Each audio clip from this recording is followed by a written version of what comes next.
Welcome back for another episode of Deeds in the Desert. I'm your host today, Izzy Rizari. I have with me Pat Vassar, Director of Underwriting here at Ignite Funding.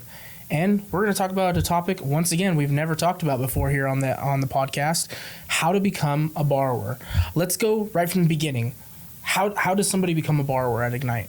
Well, there's a multitude of different ways someone can become a borrower. 99+% of the time, they become a borrower from a referral basis. We've already had lent to one of their business partners, or they heard about us through a different venture we've done, or they just know me from being in the industry for however many years, 15 years or so. So in the way we were just talking about this offline, actually, in the most stereotypical way somebody should do it is they should go on our website, go to ignitefunding.com. They would go to the lending criteria page, and under that lending criteria, it does a good job of making sure that they understand the LTVs we look for, the states that we're located in, some of the things that we require from a borrower before even submitting an application. Let's actually say they go through that process and they schedule a consultation with you. Okay, that's the first things first. What do you look for in those consultations when you have those? Well, what I really look for in the consultation is a methodology I like to call trust but verify. Okay. I want to trust what they're saying, but I need to verify all the information they're giving me. So I want to take as copious notes as I possibly can, see what they currently have, and maybe more importantly, where they want to go from there, and then call the related parties to ensure that what they've been telling me is accurate. So if they say it's zoned, well, I need to figure out if it is. If they say they've spent $1 million to date, well, show me the receipts. If it's valued, they say it's valued at $10 million, well, let me go get a BPO. So we need to trust what they're saying, but we need to verify all those components, and that's what that initial consultation allows me to do, is kind of set up a roadmap of where I need to go from there. What is something right off the bat that you're like, hey, we're not funding it? Like, what's something that they either say? Is there anything specific that you're just like, nope, we can't do it? No. That's the beauty of Ignite. There's a very few times that it's a simple no. One is it's located in California, so that's a no. Others is the location just generally. If we're not licensed in that state, obviously it'll be a no. Aside from that, as long as it's collateralized by real estate, we can look at it. If it's a second position, that's typically a no. If it is a joint venture, if it's an equity position, then it'll be a no. But for the most part, people understand that that's not who we are. It's not what we do. And therefore, they don't really bring us those type of deals. So let's say the consultation goes great and they lead them to the application process for the borrower. What's some of the things that you guys are asking on the application process? Yeah, and during the application process, we want to see their past credit history. We want to see their credit score, who they've borrowed from in the past, and their history with repayment.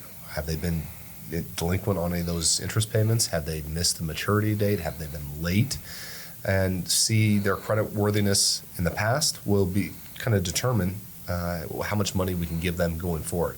Even if their project is really good and great loan to values, if we don't have faith in the borrower, we're still not going to lend on it. We are not a lend to own type of enterprise, so we're not trying to look for those type of opportunities where we can lend to a borrower that we know is not going to be able to repay, so therefore we can foreclose on it. That's not what we do. Yeah, we're not trying to do any of that stuff. No, not in the slightest. Some lenders do that because they want to own the asset at a discounted rate. We're not that group. We want to get paid back. Our investors want to be just that, investors on the lending side, not the ownership side. Correct. And we try to make sure that doesn't happen. So that's a great thing that you brought up right there, is that I remember back early on when I started, we did have that loan to own mentality. If we loan on this, can we take it back and actually sell it? But I think with the dynamics of some of the things that we've changed over the last couple of years, especially our projects getting larger scale, we're not in the business of owning properties. We don't want to own those specific properties, correct? Correct, absolutely. There's no project that we have it underwritten that we want to take back.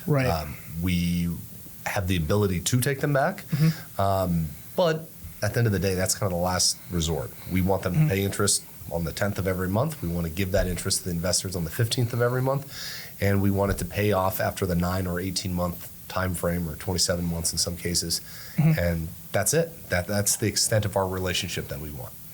So the borrower turns in the application, you review it, it actually checks all your boxes. What's the next step? The next step is to get the title company involved. We want to go get the preliminary title report. We want to ensure that there's no other encumbrances on the asset. If there are, we need to make sure they Like liens, right? Other liens Okay. against the asset. We want to see who actually owns it. Okay. We want to verify that it is an insurable legal description, an insurable collateral that we can actually collateralize our loan with. Okay. And so that is all done through the title process. We'll get a preliminary title report, review that, and if there's anything on there that we need to have removed, we'll work with the title company and the borrower to get it removed prior to us originating the loan. So then you go through that entire process now. Once again, everything's boxes are checked. Are we now getting ready to put the loan in our system, or where are we at now at that point? At that point, we're getting ready to put the loan in the system. It has already passed the underwriting aspect of it. We already know the loan to values are good. We already have agreed to the borrower's history, their ability to repay, and now it gets put into our system. Once it's put into our system, then we can actually start talking about it to investors. And then we create the fact sheet and we send that out to investors. Basically, you go over all the information that you collected during the discovery period, and then that's what we're articulating to our sales floor as well as our client services people. And then that's when we start raising for the loan, basically. Correct. Yeah, and the investment overview that most investors see is not the full extent of what we look at, obviously. Right.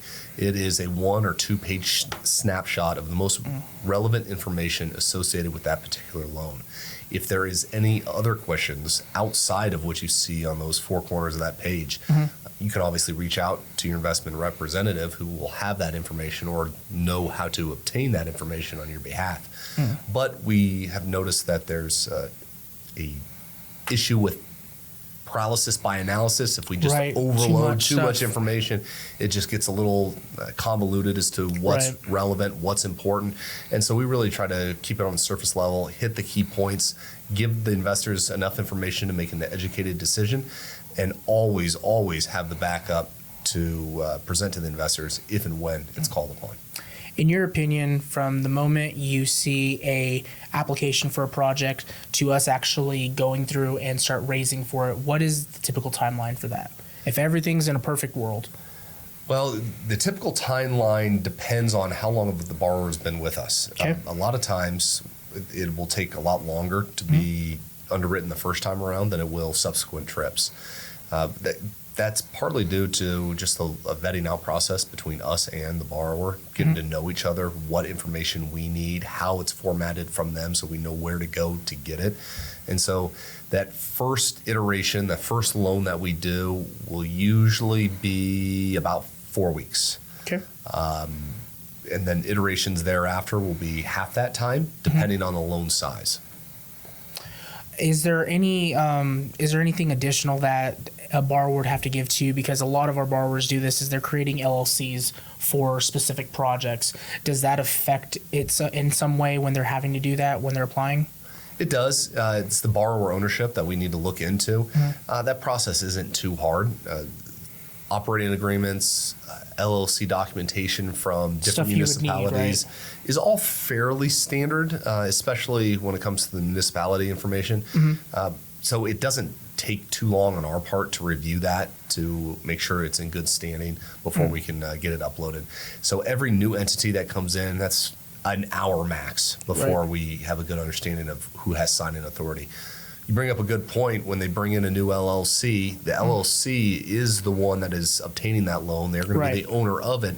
But an LLC is a non-human. We need to figure out who the human is that's actually going to be writing their signature, their John Hancock, as it were, on that piece of paper, authorizing us to give a loan to that entity and make sure all the board of directors, the members, the managers, whoever's the authoritative figure associated with that particular entity has a sign off or again is acknowledging the new loans being put in place. But that is fairly easy. It's about an hour max.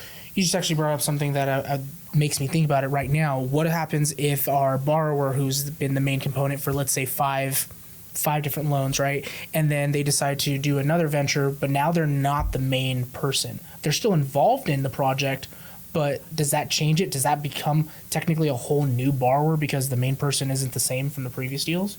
It absolutely is.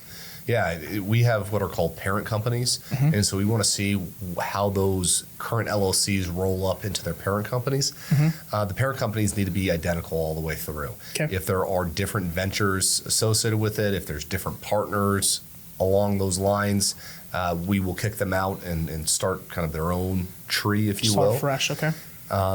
But for the most part, that usually isn't an issue. The only time that happens is when somebody who's in a partnership breaks off and goes out on their own. Do their own thing, yeah. It's not usually where they bring in partners for certain deals. If they do it, it won't be on an ownership basis of the LLC. It'll be on a different operating agreement, or it'll be a scenario where they'll do a profit sharing or something outside of the actual operating agreement. Got it. Well, I think that covers over the basics of how to become a borrower over at Ignite Funding. For those that are wanting to potentially look for funding, please submit your information online, ignitefunding.com. You can do that specifically under the lending criteria page. You guys can see all the different criteria that Pat looks for and his team, specifically on which deals he's looking for and which ones we're willing to fund. You can also schedule a consultation just in case you have more detailed information that you need to give to Pat before you do supply that borrower application. If you need his contact information, it is on the website. You can go under the Meet Our Team. So again, thank you for joining us on today's episode of Deeds in the Desert. We'll catch you guys on the next one. Take care. Thanks for joining us this week on Deeds in the Desert, where short-term investments meet long-term investors. We hope you enjoyed the content so much that you share it with all your friends. Who doesn't like learning about passive fixed income, right? Still hungry for more education? Visit our website at ignitefunding.com. Or if you're ready to take the leap and start investing, give us a call at 702-761-0000 and schedule a free investor consultation.